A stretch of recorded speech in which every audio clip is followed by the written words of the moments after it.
Welcome back. Spooktober 20 is here with The Body Snatcher by Robert Louis Stevenson. Grave robbing was just the beginning. Some corpses don't stay quiet.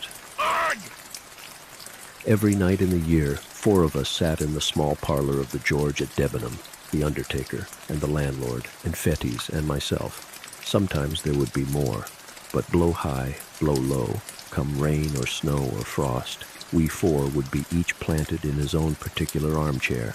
Fettes was an old drunken Scotchman, a man of education, obviously, and a man of some property, since he lived in idleness. He had come to Debenham years ago, while still young, and by a mere continuance of living had grown to be an adopted townsman. His blue camlet cloak was a local antiquity, like the church spire. His place in the parlor at the George, his absence from church, his old, crapulous, disreputable vices, were all things, of course, in Debenham. He had some vague radical opinions and some fleeting infidelities, which he would now and again set forth and emphasize with tottering slaps upon the table. He drank rum, 5 glasses regularly every evening, and for the greater portion of his nightly visit to the George sat, with his glass in his right hand, in a state of melancholy alcoholic saturation. We called him the doctor, for he was supposed to have some special knowledge of medicine, and had been known, upon a pinch, to set a fracture or reduce a dislocation. But beyond these slight particulars, we had no knowledge of his character and antecedents. One dark winter night, it had struck 9 some time before the landlord joined us. There was a sick man in the George, a great neighboring proprietor suddenly struck down with apoplexy on his way to Parliament, and the great man's still greater London doctor had been telegraphed to his bedside. It was the first time that such a thing had happened in Debenham, for the railway was but newly open, and we were all proportionately moved by the occurrence. "He's come," said the landlord after he had filled and lighted his pipe. "He," said I. "Who?" "Not the doctor." "Himself," replied our host. "What is his name?" "Dr. McFarlane," said the landlord. Fettes was far through his 3rd tumbler, stupidly fuddled, now nodding over, now staring mazily around him.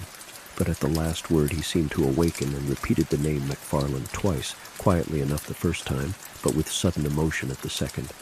"Yes," said the landlord, "that's his name, Dr. Wolfe McFarlane." Fettes became instantly sober. His eyes awoke, his voice became clear, loud, and steady, his language forcible and earnest. We were all startled by the transformation, as if a man had risen from the dead. "I beg your pardon," he said. "I am afraid I have not been paying much attention to your talk. Who is this Wolfe McFarlane?" And then, when he had heard the landlord out, it cannot be," he added. "And yet I would like well to see him face to face." "Do you know him, doctor?" asked the undertaker with a gasp. "God forbid," was the reply. "And yet the name is a strange one. It were too much to fancy to. Tell me, landlord, is he old?" "Well," said the host, "he's not a young man, to be sure, and his hair is white, but he looks younger than you. He is older, though, years older, but," with a slap upon the table, "it's the rum you see in my face, rum and sin. This man, perhaps, may have an easy conscience and a good digestion. Conscience, hear me speak. You would think I was some good, old, decent Christian, would you not? But no, not I. I never canted. Voltaire might have canted if he'd stood in my shoes, but the brains, with a rattling fillip on his bald head, the brains were clear and active, and I saw and made no deductions. If you know this, doctor," I ventured to remark after a somewhat awful pause, "I should gather that you do not share the landlord's good opinion." Fettes paid no regard to me. "Yes," he said with sudden decision, "I must see him face to face." There was another pause, and then a door was closed rather sharply on the first floor, and a step was heard upon the stair. "That's the doctor," cried the landlord. "Look sharp, and you can catch him." It was but 2 steps from the small parlor to the door of the old George Inn. The wide oak staircase landed almost in the street. There was room for a Turkey rug, and nothing more between the threshold and the last round of the descent. But this little space was every evening brilliantly lit up, not only by the light upon the stair and the great signal lamp below the sign, but by the warm radiance of the bar-room window. The George thus brightly advertised itself to passers-by in the cold street. Fettes walked steadily to the spot, and we, who were hanging behind, beheld the 2 men meet, as one of them had phrased it, face to face. Dr. McFarlane was alert and vigorous, his white hair set off his pale and placid, although energetic, countenance. He was richly dressed in the finest of broadcloth and the whitest of linen, with a great gold watch chain, and studs and spectacles of the same precious material. He wore a broad-folded tie, white and speckled with lilac, and he carried on his arm a comfortable driving coat of fur. There was no doubt but he became his years, breathing as he did of wealth and consideration, and it was a surprising contrast to see our parlor sot, bald, dirty, pimpled, and robed in his old camlet cloak, confront him at the bottom of the stairs. "McFarlane," he said somewhat loudly, more like a herald than a friend. The great doctor pulled up short on the fourth step, as though the familiarity of the address surprised and somewhat shocked his dignity. "Toddy McFarlane," repeated Fetz. The London man almost staggered. He stared for the swiftest of seconds at the man before him, glanced behind him with a sort of scare, and then, in a startled whisper, "Fetz," he said. "You." "I," said the other. "Me. Did you think I was dead too? We are not so easy shut of our acquaintance." "Hush," exclaimed the doctor. "Hush. This meeting is so unexpected. I can see you are unmanned. I hardly knew you, I confess, at first, but I am overjoyed to have this opportunity. For the present, it must be how do you do and goodbye in one, for my fly is waiting and I must not fail the train. But you shall, let me see, yes, you shall give me your address, and you can count on early news of me. We must do something for you, Fettes. I fear you are out at elbows, but we must see to that for Auld Lang Syne, as once we sang at suppers." "Money!" cried Fettes. "Money from you! The money that I had from you is lying where I cast it in the rain." Dr. McFarlane had talked himself into some measure of superiority and confidence, but the uncommon energy of this refusal cast him back into his first confusion. A horrible, ugly look came and went across his almost venerable countenance. "My dear fellow," he said, "be it as you please. My last thought is to offend you. I would intrude on none. I will leave you my address, however. I do not wish it. I do not wish to know the roof that shelters you," interrupted the other. "I heard your name. I feared it might be you. I wished to know if, after all, there were a God. I know now that there is none. Begone." He still stood in the middle of the rug, between the stair and doorway, and the great London physician, in order to escape, would be forced to step to one side. It was plain that he hesitated before the thought of this humiliation. White as he was, there was a dangerous glitter in his spectacles, but while he still paused, uncertain, he became aware that the driver of his fly was peering in from the street at this unusual scene, and caught a glimpse at the same time of our little body from the parlor, huddled by the corner of the bar.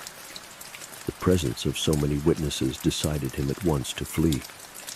He crouched together, brushing on the wainscot, and made a dart like a serpent, striking for the door. But his tribulation was not yet entirely at an end, for even as he was passing, Fettes clutched him by the arm, and these words came in a whisper, and yet painfully distinct: "Have you seen it again?" The great rich London doctor cried out aloud with a sharp, throttling cry. He dashed his questioner across the open space, and with his hands over his head, fled out of the door like a detected thief. Before it had occurred to one of us to make a movement, the fly was already rattling toward the station. The scene was over like a dream, but the dream had left proofs and traces of its passage. Next day the servant found the fine gold spectacles broken on the threshold, and that very night we were all standing breathless by the barroom window, and Fettes at our side, sober, pale, and resolute in look. "God protect us, Mr. Fettes," said the landlord, coming first into possession of his customary senses. "What in the universe is all this? These are strange things you've been saying." Fettes turned toward us. He looked us each in succession in the face. "See if you can hold your tongues," said he. "That man McFarlane is not safe to cross. Those that have done so already have repented it too late." And then, without so much as finishing his third glass, far less waiting for the other two, he bade us goodbye and went forth under the lamp of the hotel into the black night. We three turned to our places in the parlor with the big red fire and 4 clear candles, and as we recapitulated what had passed, the first chill of our surprise soon changed into a glow of curiosity. We sat late. It was the latest session I have known in the Old George. Each man, before we parted, had his theory that he was bound to prove, and none of us had any nearer business in this world than to track out the past of our condemned companion and surprise the secret that he shared with the great London doctor. It is no great boast, but I believe I was a better hand at worming out a story than either of my fellows at the George, and perhaps there is now no other man alive who could narrate to you the following foul and unnatural events. In his young days, Fettes studied medicine in the schools of Edinburgh. He had talent of a kind, the talent that picks up swiftly what it hears and readily retails it for its own. He worked little at home, but he was civil, attentive, and intelligent in the presence of his masters. They soon picked him out as a lad who listened closely and remembered well. Nay, strange as it seemed to me when I first heard it, he was in those days well favored and pleased by his exterior.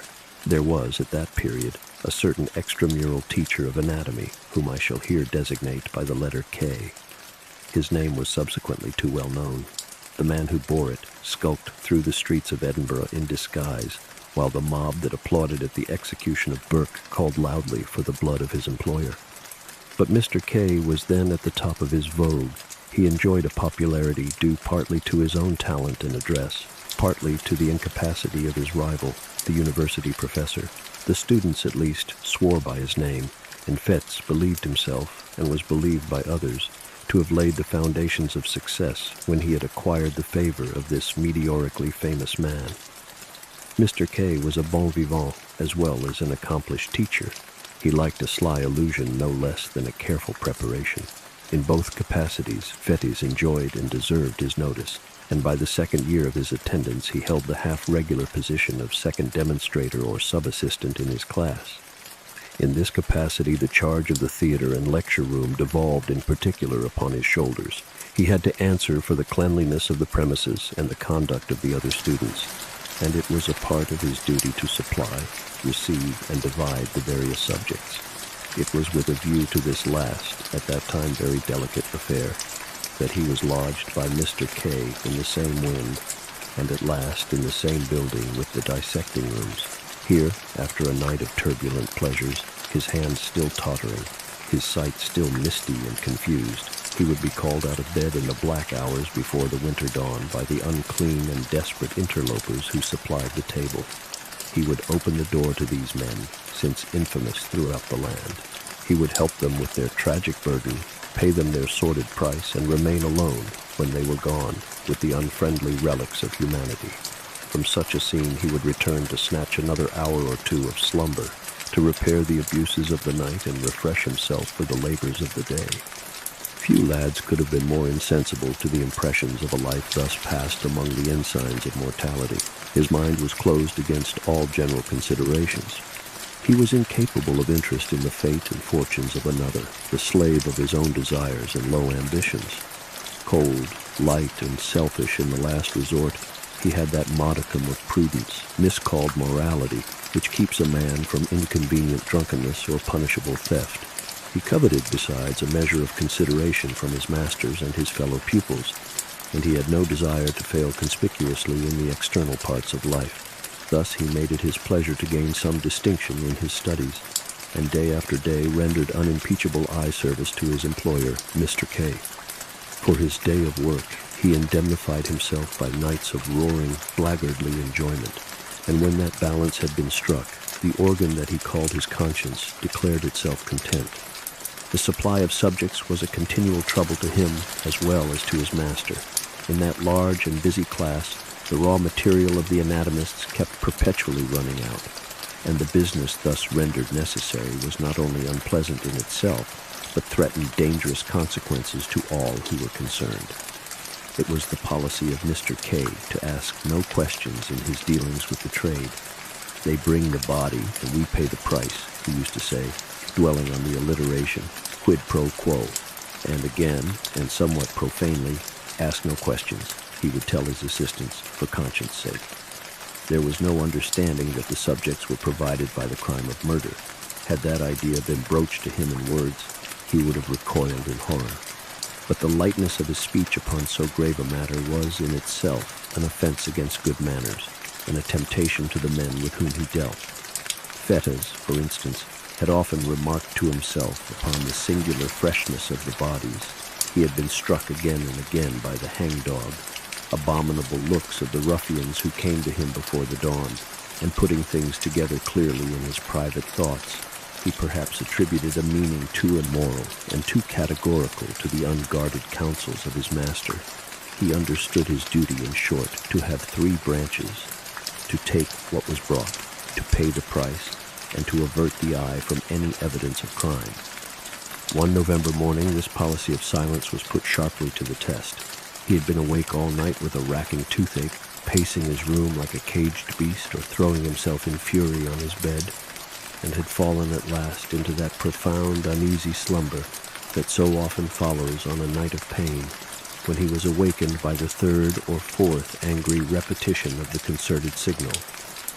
There was a thin, bright moonshine.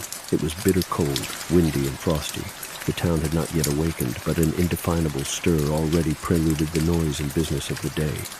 The ghouls had come later than usual, and they seemed more than usually eager to be gone. Fettes, sick with sleep, lighted them upstairs. He heard their grumbling Irish voices through a dream, and as they stripped the sack from their sad merchandise, he leaned dozing, with his shoulder propped against the wall. He had to shake himself to find the men their money. As he did so, his eyes lighted on the dead face. He started.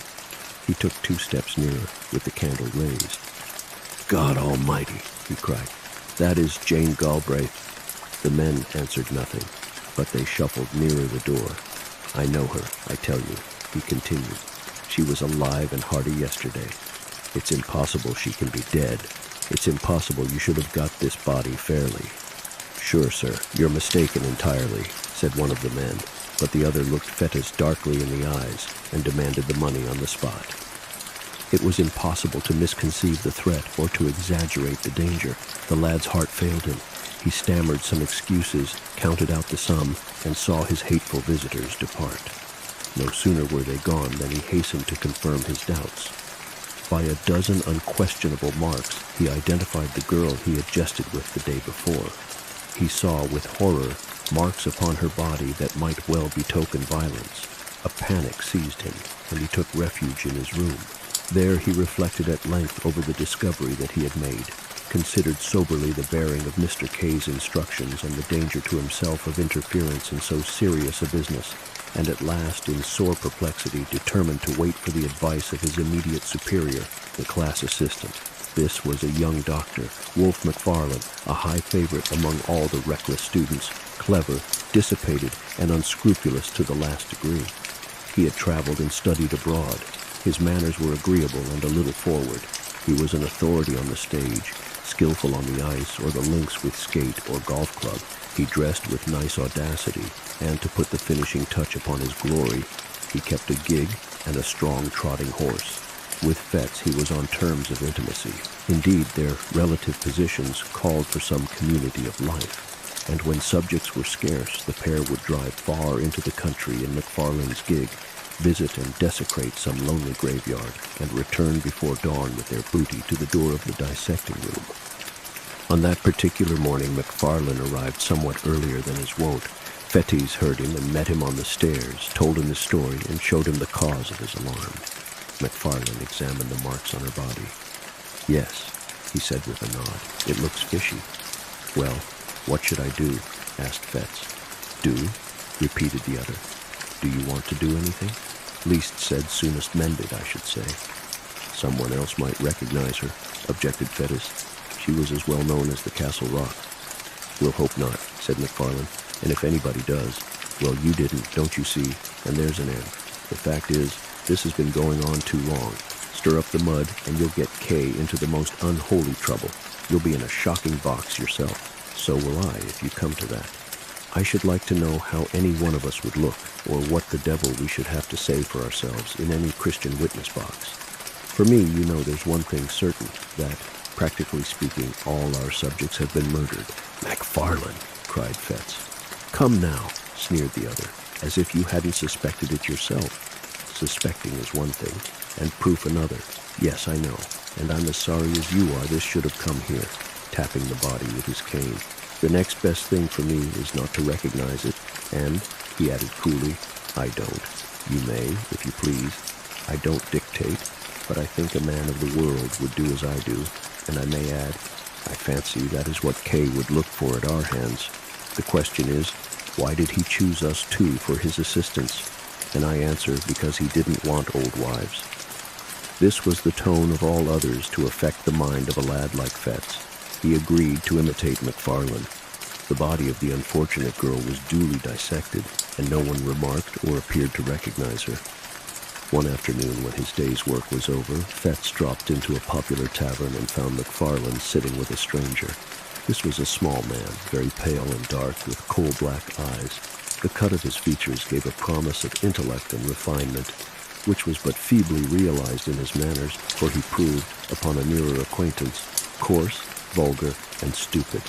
He exercised, however, a very remarkable control over McFarlane, issued orders like the great Bashaw, became inflamed at the least discussion or delay, and commented rudely on the servility with which he was obeyed. This most offensive person took a fancy to Fettes on the spot, plied him with drinks, and honored him with unusual confidences on his past career. If a tenth part of what he confessed were true, he was a very loathsome rogue, and the lad's vanity was tickled by the attention of so experienced a man. I'm a pretty bad fellow myself, the stranger remarked, but McFarlane is the boy. Toddy McFarlane, I call him. Toddy, order your friend another glass. Or it might be, Toddy, you jump up and shut the door. Toddy hates me, he said again. Oh yes, Toddy, you do. Don't you call me that confounded name, growled McFarlane. Hear him. Did you ever see the lads play knife? He would like to do that all over my body, remarked the stranger. We medicals have a better way than that, said Fetz.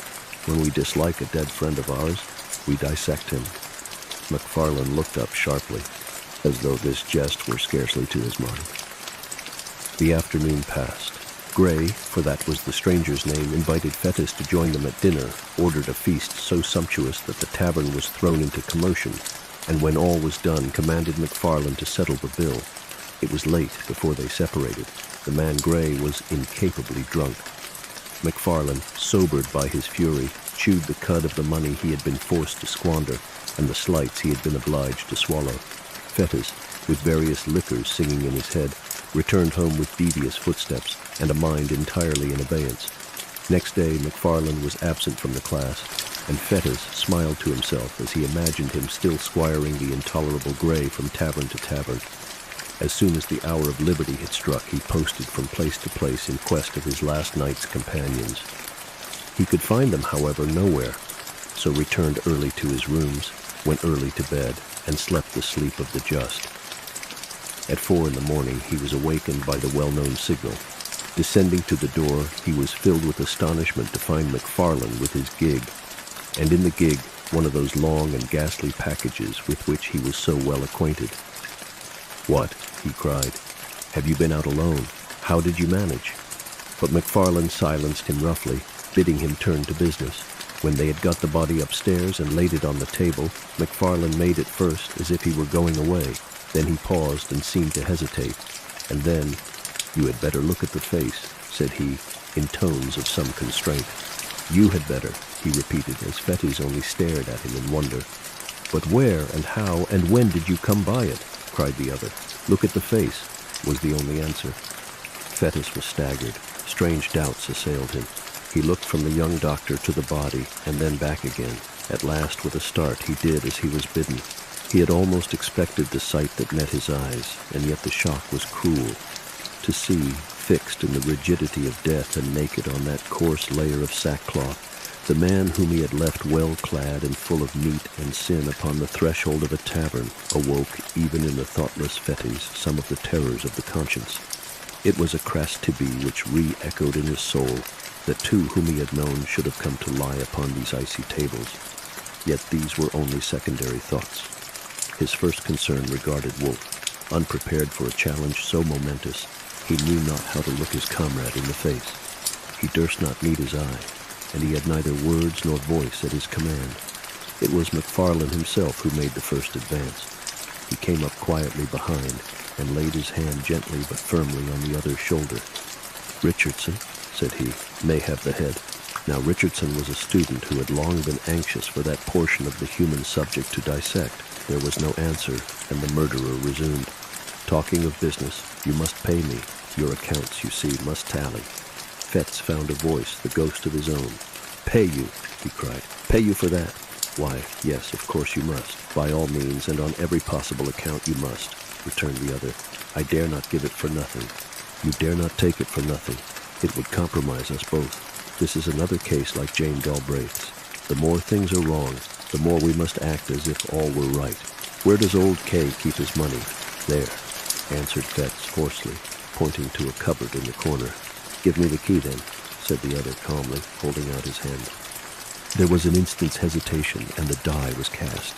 McFarlane could not suppress a nervous twitch, the infinitesimal mark of an immense relief as he felt the key between his fingers.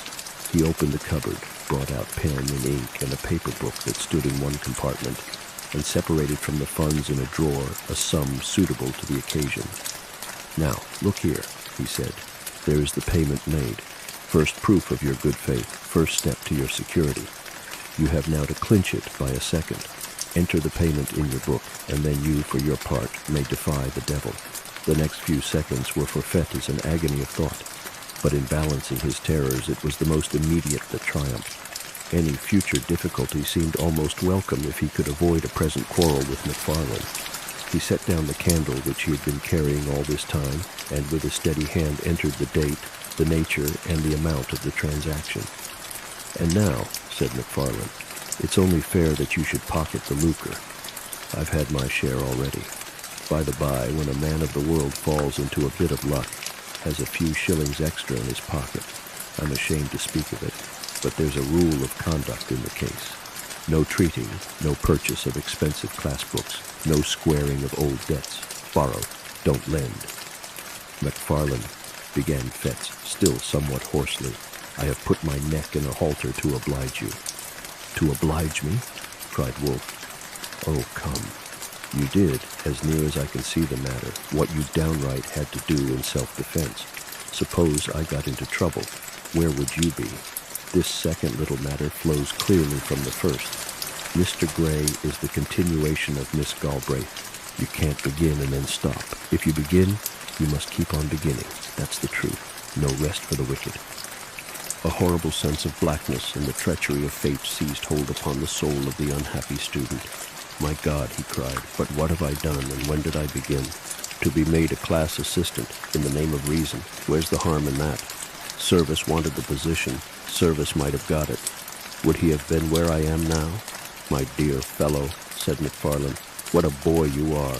What harm has come to you? What harm can come to you if you hold your tongue?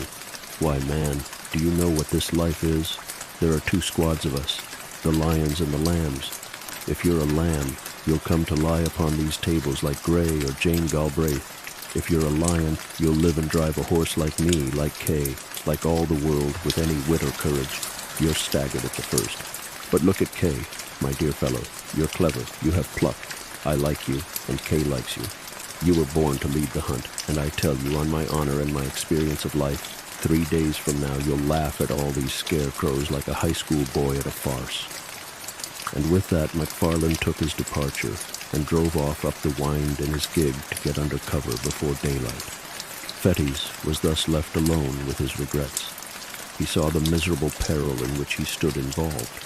He saw, with inexpressible dismay, that there was no limit to his weakness, and that, from concession to concession, he had fallen from the arbiter of McFarlane's destiny to his paid and helpless accomplice. He would have given the world to have been a little braver at the time, but it did not occur to him that he might still be brave. The secret of Jane Galbraith and the cursed entry in the daybook closed his mouth. Hours passed. The class began to arrive. The members of the unhappy Gray were dealt out to one and to another and received without remark. Richardson was made happy with the head, and before the hour of freedom rang, Fettes trembled with exultation to perceive how far they had already gone toward safety. For 2 days he continued to watch, with increasing joy, the dreadful process of disguise. On the 3rd day, McFarlane made his appearance. He had been ill, he said, but he made up for lost time by the energy with which he directed the students. To Richardson in particular, he extended the most valuable assistance and advice, and that student, encouraged by the praise of the demonstrator, burned high with ambitious hopes and saw the medal already in his grasp. Before the week was out, McFarlane's prophecy had been fulfilled. Fettes had outlived his terrors and had forgotten his baseness. He began to plume himself upon his courage and had so arranged the story in his mind that he could look back on these events with an unhealthy pride. Of his accomplice, he saw but little. They met, of course, in the business of the class. They received their orders together from Mr. K. At times, they had a word or two in private, and McFarlane was from first to last particularly kind and jovial.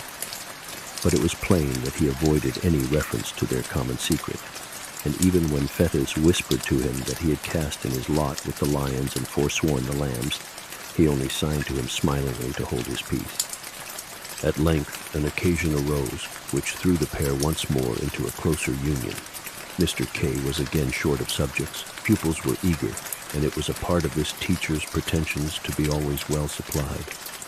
At the same time, there came the news of a burial in the rustic graveyard of Glencorse. Time has little changed the place in question. It stood then, as now, upon a crossroad, out of call of human habitations, and buried fathom deep in the foliage of 6 cedar trees.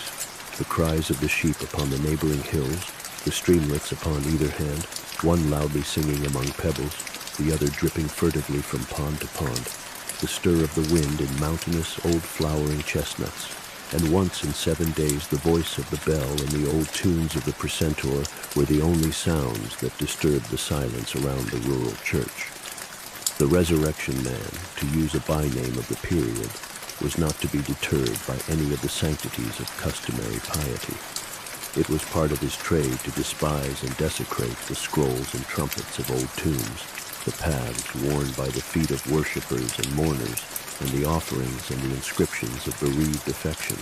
To rustic neighborhoods, where love is more than commonly tenacious, and where some bonds of blood or fellowship unite the entire society of a parish, the body snatcher, far from being repelled by natural respect, was attracted by the ease and safety of the task.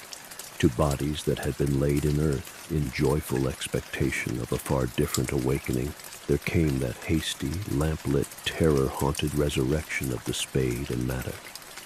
The coffin was forced, the cerements torn, and the melancholy relics clad in sackcloth, after being rattled for hours on moonless byways, were at length exposed to uttermost indignities before a class of gaping boys.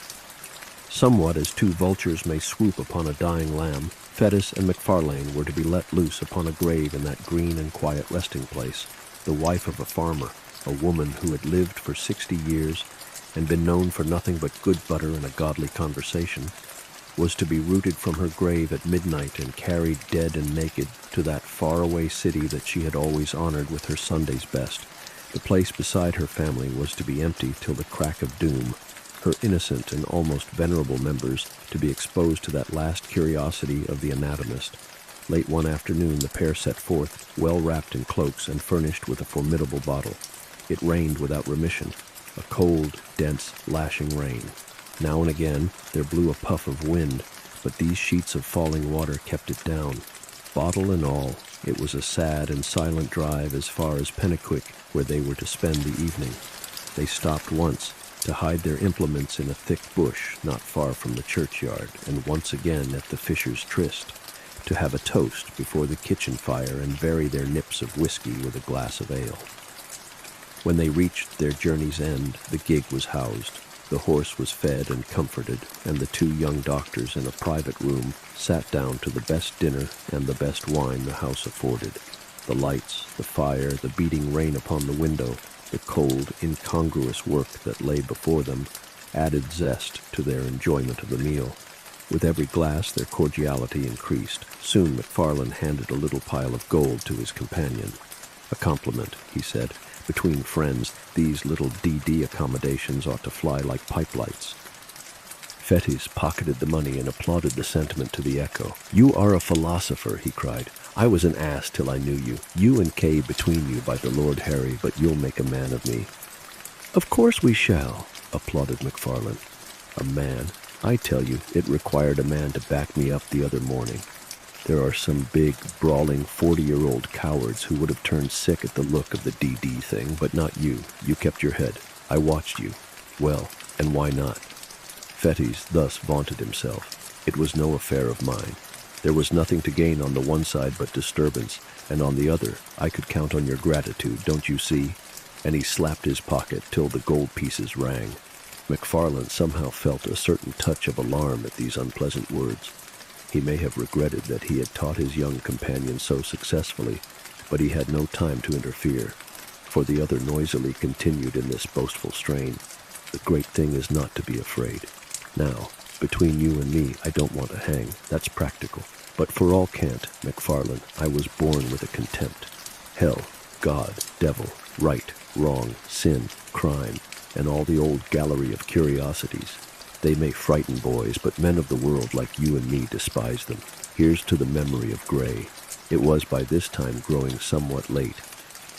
The gig, according to order, was brought round to the door with both lamps brightly shining, and the young men had to pay their bill and take the road. They announced that they were bound for Peebles and drove in that direction till they were clear of the last houses of the town. Then, extinguishing the lamps, returned upon their course and followed a by-road toward Glencorse. There was no sound but that of their own passage and the incessant strident pouring of the rain. It was pitch dark.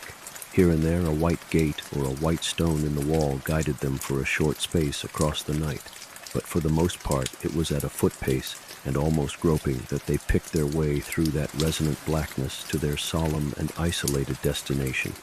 In the sunken woods that traversed the neighborhood of the burying ground, the last glimmer failed them, and it became necessary to kindle a match and re-illumine one of the lanterns of the gig. Thus, under the dripping trees and environed by huge and moving shadows, they reached the scene of their unhallowed labors. They were both experienced in such affairs and powerful with the spade, and they had scarce been 20 minutes at their task before they were rewarded by a dull rattle on the coffin lid. At the same moment McFarlane, having hurt his hand upon a stone, flung it carelessly above his head. The grave, in which they now stood almost to the shoulders, was close to the edge of the plateau of the graveyard, and the gig lamp had been propped, the better to illuminate their labors, against a tree, and on the immediate verge of the steep bank descending to the stream. Chance had taken a sure aim with the stone. Then came a clang of broken glass. Night fell upon them. Sounds alternately dull and ringing announced the bounding of the lantern down the bank and its occasional collision with the trees. A stone or two, which it had dislodged in its descent, rattled behind it into the profundities of the glen, and then silence, like night, resumed its sway, and they might bend their hearing to its utmost pitch, but naught was to be heard except the rain, now marching to the wind, now steadily falling over miles of open country. They were so nearly at an end of their abhorred task that they judged it wisest to complete it in the dark. The coffin was exhumed and broken open, the body inserted in the dripping sack and carried between them to the gig. One mounted to keep it in its place, and the other, taking the horse by the mouth, groped along by wall and bush until they reached the wider road by the Fisher's Tryst. Here was a faint, diffused radiancy which they hailed like daylight. By that, they pushed the horse to a good pace and began to rattle along merrily in the direction of the town. They had both been wetted to the skin during their operations, and now, as the gig jumped among the deep ruts, the thing that stood propped between them fell now upon one and now upon the other. At every repetition of the horrid contact, each instinctively repelled it with the greater haste, and the process, natural although it was, began to tell upon the nerves of the companions. McFarlane made some ill-favored jest about the farmer's wife, but it came hollowly from his lips, and was allowed to drop in silence. Still, their unnatural burden bumped from side to side, and now the head would be laid, as if in confidence, upon their shoulders, and now the drenching sackcloth would flap icily about their faces. A creeping chill began to possess the soul of Fettes. He peered at the bundle, and it seemed somehow larger than at first. All over the countryside and from every degree of distance, the farm dogs accompanied their passage with tragic ululations, and it grew and grew upon his mind that some unnatural miracle had been accomplished. that some nameless change had befallen the dead body, and that it was in fear of their unholy burden that the dogs were howling. "For God's sake," said he, making a great effort to arrive at speech. "For God's sake, let's have a light." Seemingly, McFarlane was affected in the same direction, for, though he made no reply, he stopped the horse, passed the reins to his companion, got down, and proceeded to kindle the remaining lamp. They had by that time got no farther than the crossroad down to Auchenclinny.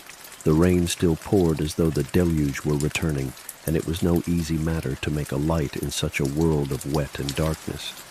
When at last the flickering blue flame had been transferred to the wick and began to expand and clarify, and shed a wide circle of misty brightness round the gig, it became possible for the two young men to see each other and the thing they had along with them.